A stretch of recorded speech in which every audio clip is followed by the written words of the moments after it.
Bonjour à tous et bienvenue sur la chaîne Elle écoutait sa parole, chaîne destinée à l'écoute de la parole de Dieu.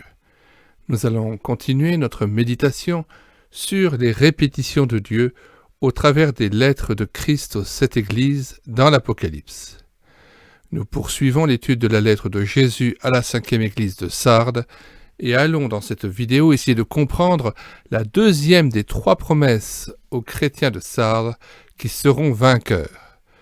Je n'effacerai point son nom du livre de vie, Apocalypse 3, verset 5. Nous essaierons de définir ce qu'est ce livre de vie et nous nous interrogerons sur la question de la vocation et de l'élection du chrétien avant de poser le problème de la prédestination. Nous prenons soin au préalable de relire cette lettre dans son intégralité. Apocalypse 3, verset 1, écrit à l'ange de l'église de Sardes, « Voici ce que dit celui qui a les 7 esprits de Dieu et les 7 étoiles. Je connais tes œuvres. Je sais que tu passes, littéralement que tu as le nom d'être vivant, et tu es mort. Sois vigilant et affermis le reste qui est près de mourir, car je n'ai pas trouvé tes œuvres parfaites devant mon Dieu. Rappelle-toi donc comment tu as reçu et entendu, et garde et repens-toi. Si tu ne veilles pas, je viendrai comme un voleur, et tu ne sauras pas à quelle heure je viendrai sur toi. Cependant, tu as à Sardes quelques hommes, littéralement Oliga Onomata, un petit nombre de noms, qui n'ont pas souillé leurs vêtements. Ils marcheront avec moi en vêtements blancs, parce qu'ils en sont dignes. Celui qui vaincra sera revêtu ainsi de vêtements blancs. Je n'effacerai point son nom du livre de vie, et je confesserai son nom devant mon Père et devant ses anges. Que celui qui a des oreilles entende ce que l'Esprit dit aux églises. 1. Un coup de fil inattendu, ou quand le Seigneur donne une porte ouverte pour annoncer l'Évangile. A. En quel passage est-il question du livre de vie dans la Bible ? Il y a une quinzaine d'années, mon père me fit la surprise de me téléphoner et me demanda un renseignement sur le livre de vie dans la Bible. Pourrais-tu me dire où il en est question dans les Saintes Écritures ? Je lui citai donc notamment les 3 passages des psaumes, psaume 69, versets 27 à 28, « Ajoute des iniquités à leurs iniquités, et qu'il n'ait point part à ta miséricorde, qu'il soit effacé du livre de vie, et qu'il ne soit point inscrit avec les justes. » Psaume 56, verset 8, « Tu comptes les pas de ma vie errante. Recueille mes larmes dans ton outre. Ne sont-elles pas inscrites dans ton livre ?» Psaume 139, verset 16, « Quand je n'étais qu'une masse informe, tes yeux me voyaient, et sur ton livre étaient tous inscrits les jours qui m'étaient destinés avant qu'aucun d'eux n'existât. » Et puis, je crois que je lui ai lu les passages de l'Apocalypse, Apocalypse 20, verset 15, « Quiconque ne fut pas trouvé écrit dans le livre de vie fut jeté dans les temps de feu. » Apocalypse 21, verset 27, « Il n'entrera chez elle rien de souillé, ni personne qui se livre à l'abomination et au mensonge. Il n'entrera que ceux qui sont écrits dans le livre de vie de l'agneau. » Moi qui priais pour mon père depuis 25 ans et qui adressais en sa faveur des prières ardentes à Dieu pour son salut, le Seigneur me faisait la grâce de lui parler en toute liberté de la foi. Mon père était instituteur en retraite. Assez scrupuleux dans sa recherche de Dieu, il avait consigné dans un cahier d'une centaine de pages des passages qui l'avaient marqué et avait aussi noté ses réflexions sur la vie et sur Dieu. Je peux trouver ce cahier dans son bureau à son décès et la veille même de son enterrement, au moment où je préparais son éloge funèbre. Il avait terminé son cahier par ces termes, à ma grande surprise, « Gloire à Dieu pour la paix qu'il nous donne, gloire à Dieu pour la joie d'être unis, gloire à Dieu pour l'effort de l'esprit et du corps qui nous tend vers lui jusqu'à la mort. » J'espère de tout cœur que mon père, décédé depuis 10 ans maintenant, est bien inscrit dans le livre de vie de l'agneau et que la conversation que nous avions eue alors a pu contribuer à son salut. En effet, lors de notre échange, connaissant ma conversion et sachant que je m'étais passionné depuis des années pour les concordances bibliques, il me demanda aussi dans la suite de notre conversation. Mais comment faut-il faire pour être sauvé ? Là, je criai à Dieu intérieurement de toutes mes forces pour qu'il place sur mes lèvres ces paroles. Une idée s'imposa à moi. Emploie des paroles simples et sois clair dans tes propos. Loin donc d'utiliser des paroles intellectuelles, je lui expliquai le salut comme j'avais pu l'expliquer à mes enfants quand ils avaient donné leur cœur au Seigneur à l'âge de 5 ou 7 ans. Jésus est mort sur la croix pour nous, son sang a coulé pour nos péchés, il est ressuscité d'entre les morts, et nous pouvons le recevoir dans notre cœur par la foi, par le Saint-Esprit qui vient faire de notre corps son temple. On peut venir à lui et lui confesser nos péchés de nos lèvres et être purifié de nos fautes par son sang précieux. Si on croit cela, on est sauvé par la foi et on reçoit la vie éternelle en Jésus. Contre toute attente, il m'écouta sans m'interrompre, puis il me dit tout simplement « Je te remercie pour ce que tu m'as dit », puis il a raccroché. Le Seigneur m'avait fait le plus beau cadeau, pouvoir témoigner à mon Père et m'accorder une porte ouverte pour lui annoncer la bonne nouvelle de l'Évangile. 2. Réjouissez-vous de ce que vos noms sont écrits dans les cieux, Luc 10, verset 20. A. Est-ce là ce qui fait notre joie ? Voici un ordre auquel nous voulons nous empresser d'obéir, car, à la vérité, depuis combien de temps nous sommes-nous effectivement réjouis de ce fait ? D'ailleurs, nous sommes-nous déjà demandé pourquoi il fallait nous en réjouir, d'être inscrits dans le livre de vie ? Cette question est primordiale et nous allons essayer d'y répondre. Nos victoires ici-bas sur l'ennemi de nos âmes et les puissances infernales qui nous font souvent passer par de grandes tribulations ne doivent pas être notre source de joie, selon les paroles de notre Maître, le Seigneur Jésus. Mais bien plutôt, Jésus nous invite à nous réjouir du fait que notre nom soit inscrit dans le livre de vie et qu'il n'en sera point effacé si je m'applique à affermir tous les jours, jusqu'à la fin, ma vocation et mon élection. Luc 10, verset 20. Cependant, ne vous réjouissez pas de ce que les esprits vous sont soumis, mais réjouissez-vous de ce que vos noms sont écrits dans les cieux. Jésus nous montre aussi quelle doit être la source de notre joie. Un amour qui remonte avant la fondation du monde. Un cœur de Père infini qui veut nous combler de sa présence et qui a de toute éternité et dès avant la fondation du monde, prévu et décidé de nous donner l'héritage avec les saints dans la lumière. Il a écrit nos noms dans les cieux, dans le livre de vie. Notre nom est marqué pour nous qui croyons en Jésus dans le cœur même du Père. Nous qui n'avons pas connu Jésus lors de son passage sur la terre, il nous a cependant fait la grâce de le connaître par une révélation personnelle et une conversion individuelle. Cette joie est surnaturelle donc, car elle tient au fait que nous voyons Jésus chaque jour tout à nouveau par les yeux de la foi. B. En Christ, Dieu nous a élus avant la fondation du monde. Si nous relisons Éphésiens chapitre 1 verset 3. Béni soit Dieu, le Père de notre Seigneur Jésus-Christ, qui nous a bénis de toute bénédiction spirituelle dans les lieux célestes en Christ. En lui, Dieu nous a élus avant la fondation du monde pour que nous soyons saints et irrépréhensibles devant lui, nous ayant prédestinés dans son amour à être ses enfants d'adoption par Jésus-Christ, selon le bon plaisir de sa volonté, à la louange de la gloire de sa grâce qu'il nous a accordée en son bien-aimé.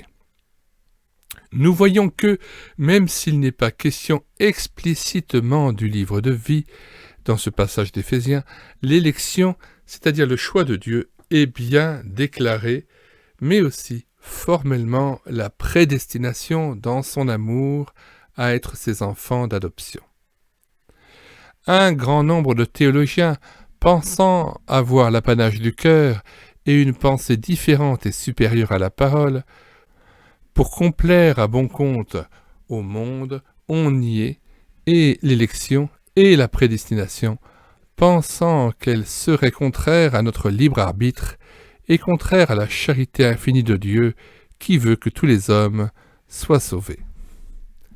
Est-il besoin néanmoins de rappeler que Dieu ne veut pas contraindre l'homme ni à la repentance, ni au salut, ni à l'adoration de son Fils, ni au partage de sa présence pour l'éternité? C'est « j'endurcirai le cœur de Pharaon ». Est-il besoin de rappeler que les voies de Dieu sont impénétrables et que deux textes qui s'opposent en apparence ne s'opposent qu'à vue humaine? La pensée de Dieu inclut et la prédestination et la liberté ou le libre arbitre de l'homme. Songeons à l'épisode des 10 plaies d'Égypte, Exode 7, verset 13. Le cœur de Pharaon s'endurcit, et il n'écouta point Moïse et Aaron selon ce que l'Éternel avait dit. Après la 6e plaie des ulcères affligeant l'homme et le bétail, il est dit que ce n'est point tant Pharaon qui endurcit son cœur, mais que c'est bien Dieu lui-même qui endurcit son cœur. Et là, il n'y a plus d'espoir et la tragédie va aller à son terme sans possibilité de retour en arrière. Entendons-nous bien. Pendant les 6 premières plaies, il est dit que c'est Pharaon qui endurcit son cœur. Mais au bout d'un moment, quand l'homme s'endurcit à l'excès et refuse avec persévérance la repentance, un jugement tombe, c'est Dieu lui-même qui finit par endurcir le cœur de l'homme. Et pourtant, vous me direz peut-être qu'il est déjà écrit au verset 3 du chapitre 7 d'Exode, « Et moi, j'endurcirai le cœur de Pharaon, et je multiplierai mes signes et mes miracles dans le pays d'Égypte. » Cela ne contredit pas la liberté de Pharaon d'endurcir son cœur ou non au cours des 6 premiers miracles. Dieu a aussi la capacité d'ailleurs de prévoir à l'avance l'endurcissement du cœur des uns et des autres. Mais jamais l'homme ne pourra dire qu'il ne savait pas. Tous auront, nous est-il dit, la bouche fermée au jour du jugement précédant la seconde mort, et ne sauront que répondre. Et de toute façon, il est dit aussi dans l'Épître aux Romains chapitre 9. Que dirons-nous donc? Y a-t-il en Dieu de l'injustice? Loin de là. Car il dit à Moïse, « Je ferai miséricorde à qui je fais miséricorde, et j'aurai compassion de qui j'ai compassion. » Ainsi donc, cela ne dépend ni de celui qui veut, ni de celui qui court, mais de Dieu qui fait miséricorde. Car l'Écriture dit à Pharaon, « Je t'ai suscité à dessein pour montrer en toi ma puissance, et afin que mon nom soit publié par toute la terre. Ainsi, il fait miséricorde à qui il veut, et il endurcit qui il veut. 3. Tu me réjouiras par ta présence. Ah, le Seigneur l'Éternel fera germer le salut et la louange. Ésaïe 61, verset 10. Je me réjouirai en l'Éternel, mon âme sera ravie d'allégresse en mon Dieu. Car il m'a revêtu des vêtements du salut, il m'a couvert du manteau de la délivrance, comme le fiancé s'orne d'un diadème, comme la fiancée se pare de ses joyaux. Car, comme la terre fait éclore son germe, et comme un jardin fait pousser ses semences, ainsi le Seigneur l'Éternel fera germer le salut et la louange en présence de toutes les nations. Jour et nuit désormais, Jésus me donne les yeux d'un disciple, me fait entrer en sa présence dans la salle du trône et, par son Esprit Saint, me fait tenir debout devant lui. Alors, notre cœur peut se réjouir à satiété et tressaillir d'allégresse, car nous sommes devenus ses bien-aimés, de même qu'il est celui que notre cœur aime.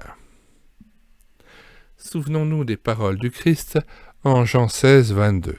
« Mais je vous reverrai, et votre cœur se réjouira, et nul ne vous ravira votre joie. » J'aimerais évoquer aussi le passage d'1 Pierre 1, verset 5.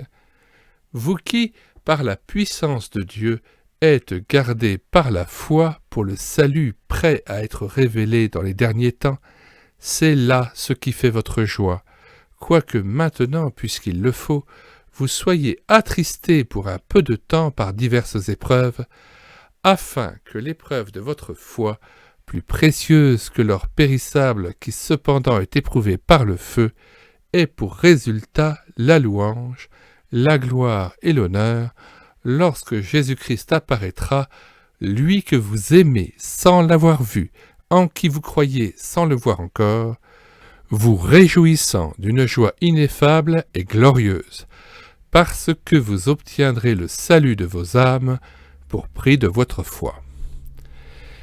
B. Vous réjouissant d'une joie ineffable et glorieuse. Comprendre que Dieu nous a prédestinés à accomplir des œuvres préparées d'avance est grandiose. C'est la première promesse, celle qui consiste à se voir revêtir de vêtements blancs. Apocalypse chapitre 19, verset 8. Et il lui a été donné de se revêtir d'un fin lin éclatant et pur, car le fin lin, ce sont les œuvres justes des saints. Mais comprendre et méditer sur l'amour infini et éternel de Dieu le Père, qui nous a prédestinés pour le salut et a fait de nous des vases d'honneur, destinés à la gloire, c'est tressaillir de joie en sachant qu'il nous a inscrits en lettres de feu dans son cœur de Père, en même temps qu'il nous a inscrits dans le livre de vie de l'agneau qui a été immolé. Psaume 16, verset 10. « Car tu ne livreras pas mon âme au séjour des morts, tu ne permettras pas que ton bien-aimé voie la corruption. Tu me feras connaître le sentier de la vie. Il y a d'abondantes joies devant ta face, des délices éternelles à ta droite. » Notons, et ce n'est pas anodin, que ce tressaillement de joie fut ressenti par le Christ au moment même où il recommande à ses disciples de se réjouir de ce que leur nom est bien écrit dans le livre de vie. C'est « Je te loue, Père, de ce que tu as caché ces choses aux sages et aux intelligents. » Luc 10, verset 21.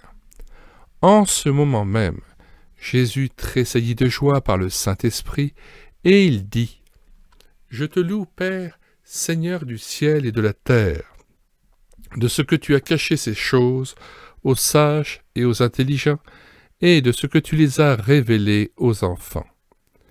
Oui, Père, je te loue de ce que tu l'as voulu ainsi.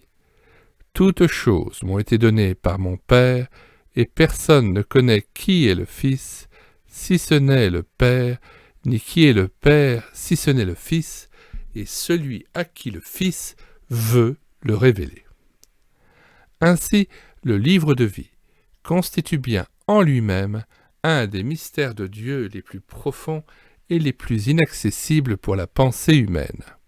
Cela est caché aux uns, mais révélé néanmoins aux autres, aux enfants ou à ceux qui acceptent de devenir comme eux, c'est-à-dire à ceux qui acceptent dans l'humilité le choix du Père. Matthieu 18, verset 2, Jésus, ayant appelé un petit enfant, le plaça au milieu d'eux et dit « Je vous le dis en vérité, si vous ne vous convertissez et si vous ne devenez comme les petits enfants, vous n'entrerez pas dans le royaume des cieux.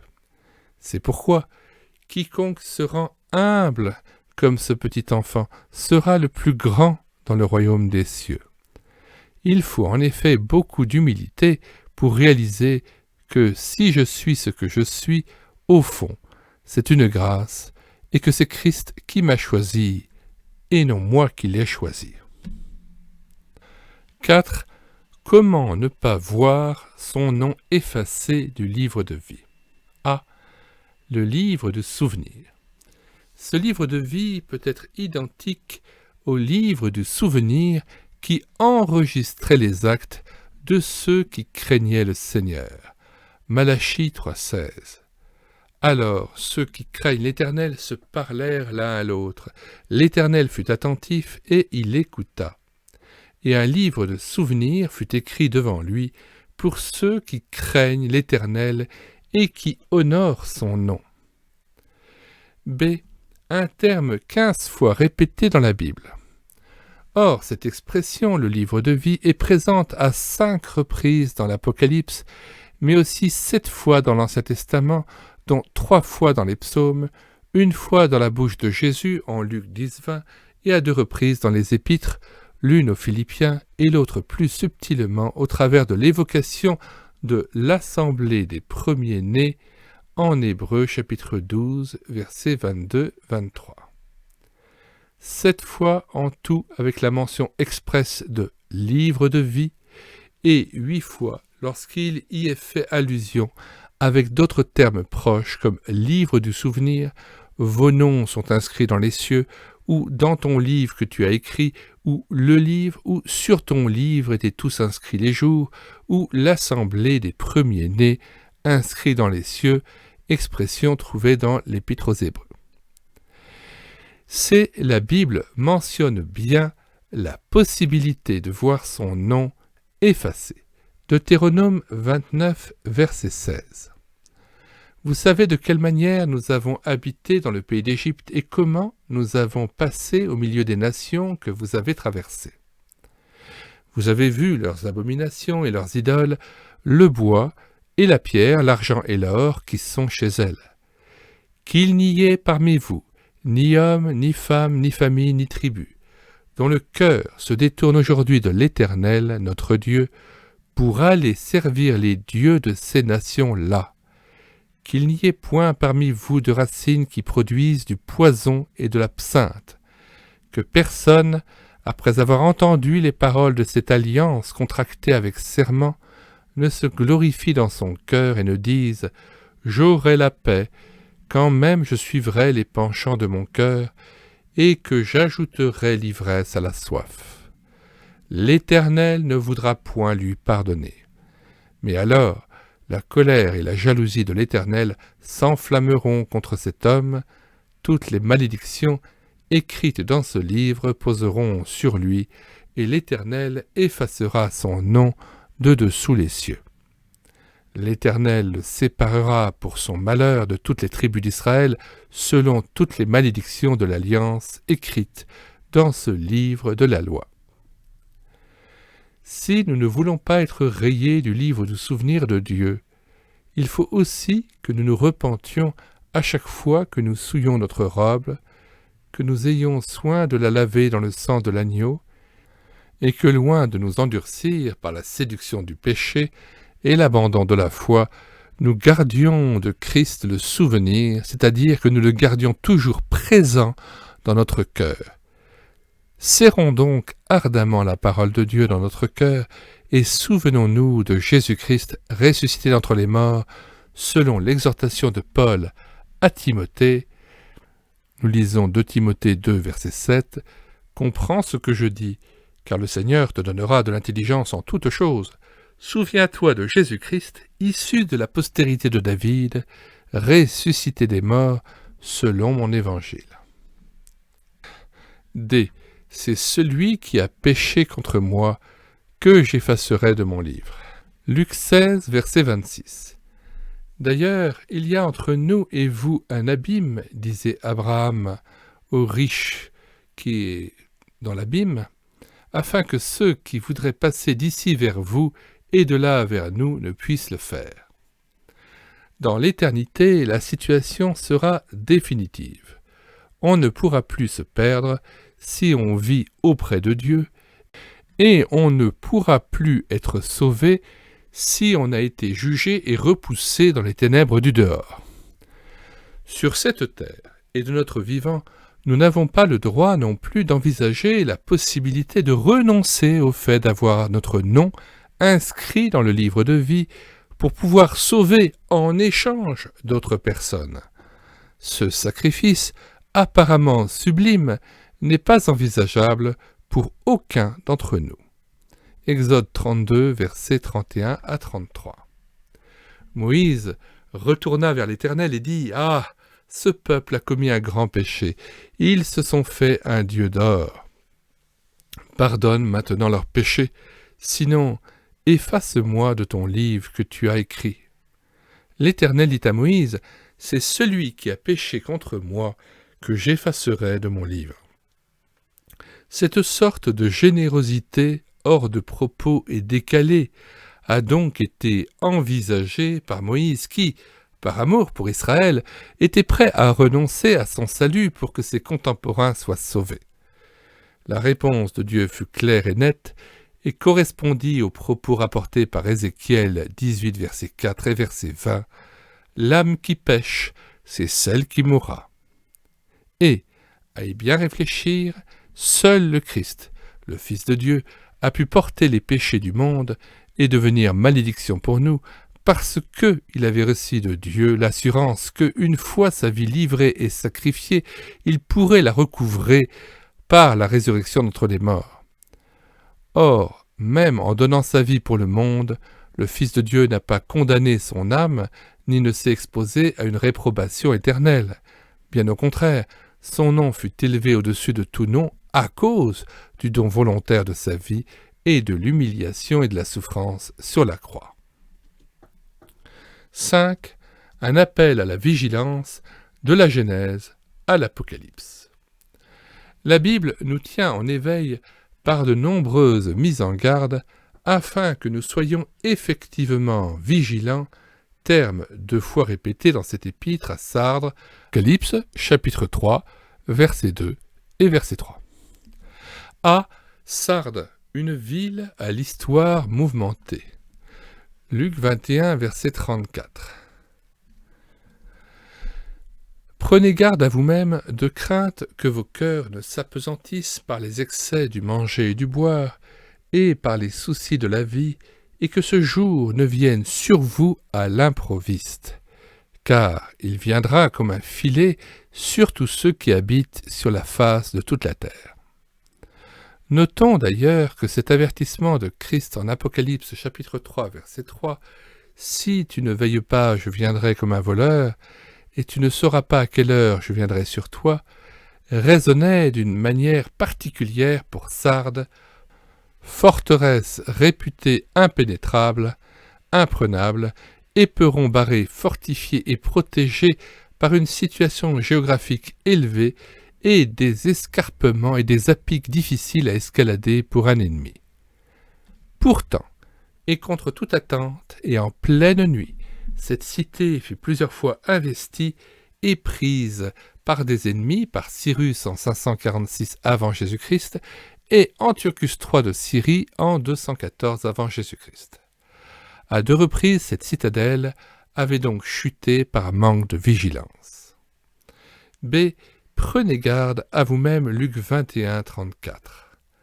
Le propos du Christ résonnait donc de façon toute particulière pour ces chrétiens de Sardes qui savaient qu'ils étaient dorénavant faillibles et fragilisés, ne serait-ce que de leur fortification. Il leur fallait prendre garde à eux-mêmes et aussi, dans un sens spirituel, prendre garde à leur âme et à leur salut. Jamais il ne faut baisser la garde dans la vie chrétienne et s'imaginer que gagner une victoire, c'est gagner la guerre.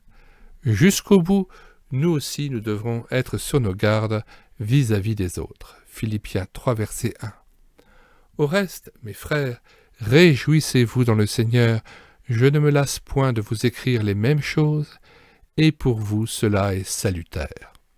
Prenez garde aux chiens, prenez garde aux mauvais ouvriers, prenez garde aux faux circoncis. Et il nous demande aussi de nous mettre en garde vis-à-vis de nous-mêmes. Matthieu 24, verset 42. Veillez donc, puisque vous ne savez pas à quel jour votre Seigneur viendra. 6. Sa parole est certaine et véritable. Christ accomplit ses promesses. Le nom du vainqueur ne sera point effacé. Mais assurément, pour le vainqueur, et pour le vainqueur seulement, celui qui aura pris garde aux avertissements consignés dans cette lettre solennelle du Christ aux gens de Sardes, qui se sera repenti et aura revêtu des vêtements blancs, les aura lavés dans le sang de l'agneau pour marcher avec lui en vêtements blancs, la promesse s'appliquera afin qu'il ait la vie et l'ait en abondance. Derrière les promesses adressées aux vainqueurs de l'église de Sardes par l'Esprit Saint, il y a cette affirmation que Jésus n'est pas versatile ou lunatique ou imprévisible, nul arbitraire, ni d'humeur changeante.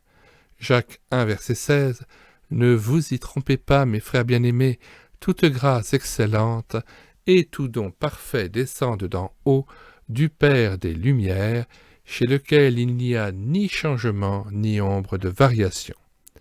Il nous a engendrés selon sa volonté, par la parole de vérité, afin que nous soyons en quelque sorte les prémices de ses créatures. » Jésus tient donc ce discours à l'église de Sardes, dont le contenu semble pouvoir être exprimé en ces termes, dont nous traduisons en substance la signification et le fond du propos.